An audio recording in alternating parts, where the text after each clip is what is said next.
I now move to His Excellency, Mr. Tajudeen Abbas, the Speaker of the House of Representatives, Nigeria.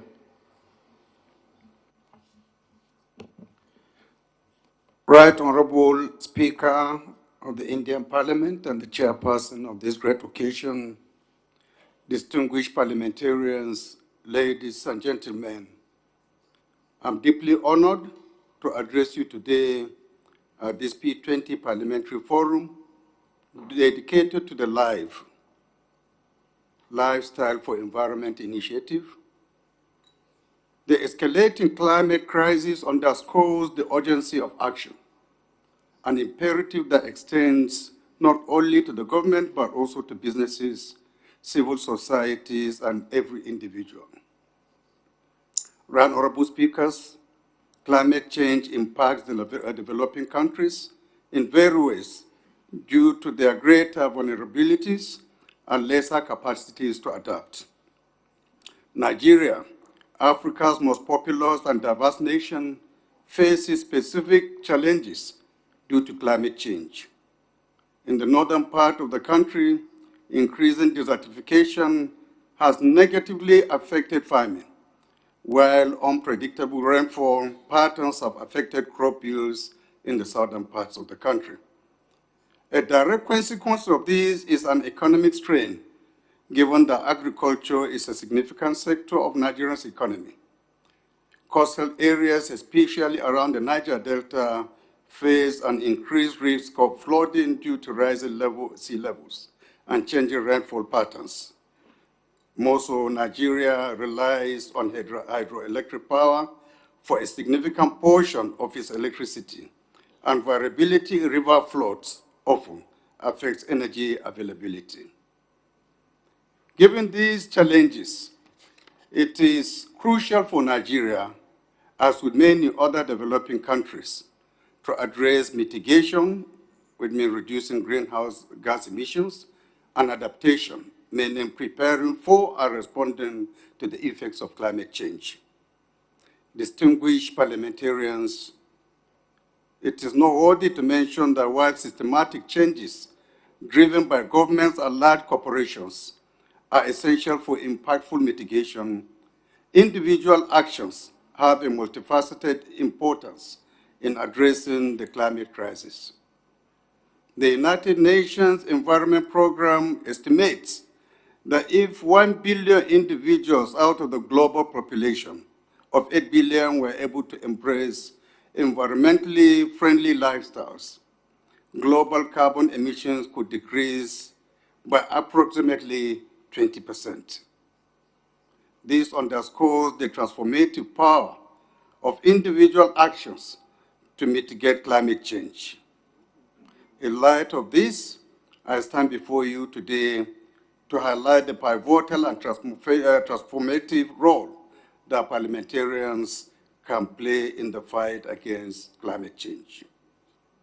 As elected representatives and policymakers, parliamentarians can play a crucial role in the fight against climate change. We have the power to influence, design, and implement measures that can mitigate the impacts of climate change and ensure a sustainable future for every one of us. Distinguished ladies and gentlemen, the Lifestyle for Environment initiative is therefore laudable. In its efforts on encouraging the adoption of sustainable lifestyles to tackle the challenges of environmental degradation and climate change. The initiative emphasizes the principle of reduce, reuse, and recycle, thus encouraging simple yet effective steps towards environmental sustainability. Furthermore, the adoption of the G20 outcome document on lifestyle for sustainable development at the G20 Development Ministers meeting signifies global recognition of the critical importance of this initiative. The vital role that parliamentarians can play in supporting the LIFE program is enormous, and it includes drafting, proposing, and enacting legislation to regulate emissions, promote renewable energy, and set environmental standards. In 2021, Nigeria passed the Climate Change Act to chart a path toward low greenhouse gas emissions and sustainable growth. This legislation established the National Council on Climate Change as is the first comprehensive climate change legislation in West Africa. Moreover, Nigeria recently submitted its nationally determined contribution NDC interim report to the United Nations Framework Convention on Climate Change, demonstrating its commitment to reducing carbon emissions by 20% unconditionally and 45% with international support by year 2030. Distinguished parliamentarians, the National Assembly enacted the Hyperdeck Establishment Act in 2010, which led to the creation of the Hydroelectric Power Producing Areas Development Commission to address ecological changes from the operations of hydroelectric dams. This was a response by the legislature to the agitations by individual groups and formal institutions affected by the construction and operation of these dams. Also in January 2023, Nigeria adopted new methane guidelines that include mandatory measures for oil and gas companies, such as leak detection to reduce methane emissions from the oil and gas sector. Arising from the Paris Agreement of 2015, Nigeria has successfully put in place a sovereign green bond program in 2017. It is the first sovereign green bond to be issued in sub-Saharan Africa and the first certified sovereign issuer globally. Since 2017, the bond has committed over 25 billion naira in the power sector, afforestation and building of off-grid solar plants in 7 federal universities across the country. The projection is to commit about 50 billion naira in the coming months to address climate action. Ladies and gentlemen, other policies and activities of the Nigerian government to combat climate change include implementing rural electrification programs to extend access to clean energy in remote areas. Also, the Ministry of Environment is engaged in sustained tree planting and reforestation endeavors to combat deforestation and rehabilitate ecosystems. The National Assembly consistently allocates budgetary resources to support these initiatives, which can serve as exemplars for addressing environmental degradation.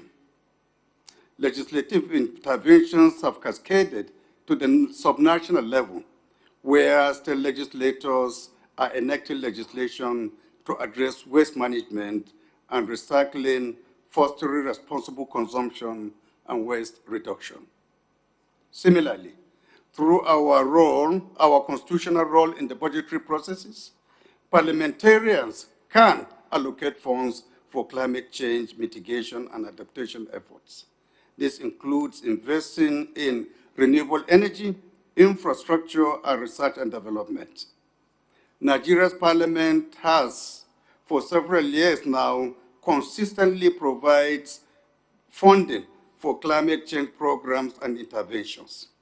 In 2019-2020 alone, Nigeria invested an average of 1.9 billion US dollars per year for public and private capital in climate-related activities. However, this is only 11% of the estimated 17.7 billion needed annually to meet the conditional nationally determined contribution target of reducing emissions of 47% below business as usual by 2030. We in the 10th House of Representatives are committed to increasing funding for climate-related activities. Distinguished delegates, additionally, parliamentarians can hold governments accountable for their climate commitments and actions by effectively utilizing the wide range of oversight tools and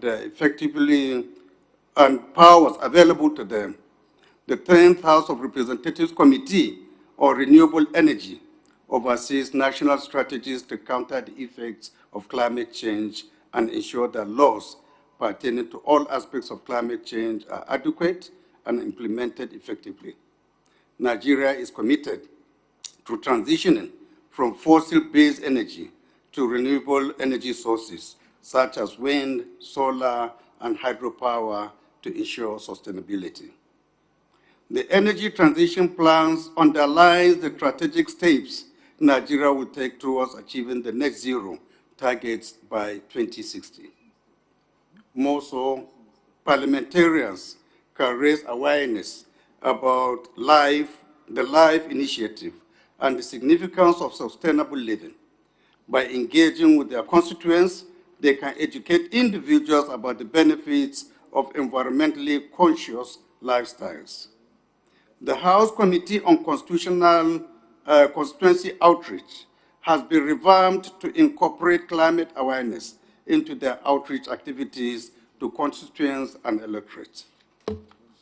Lastly, Parliament can push for educational programs and training on climate change at all levels. Nigeria is reorganizing its Ministry of Education to address climate-related issues within educational institutions adequately. Moreover, as parliamentarians, we can facilitate dialogue between the government, the private sector, civil society, and local communities towards collaborative efforts and partnership for climate action. This partnership can amplify the reach and impact of the LIFE program. The 10th House of Representatives has created committees on traditional institutions and state and local governments as platforms to engage constituents at the local level and to drive key important social issues through advocacy. In conclusion, parliaments are pivotal in advocating for and garnering mass support for climate initiatives. By actively working towards mitigation and adaptation strategies, parliamentarians can help shape a future where societies are more resilient and sustainable. Parliaments can share best practices as well as tried and tested strategies for combating climate change. Together, we can transform the trajectory of our planet and secure the well-being of generations to come. Distinguished ladies and gentlemen, thank you for listening.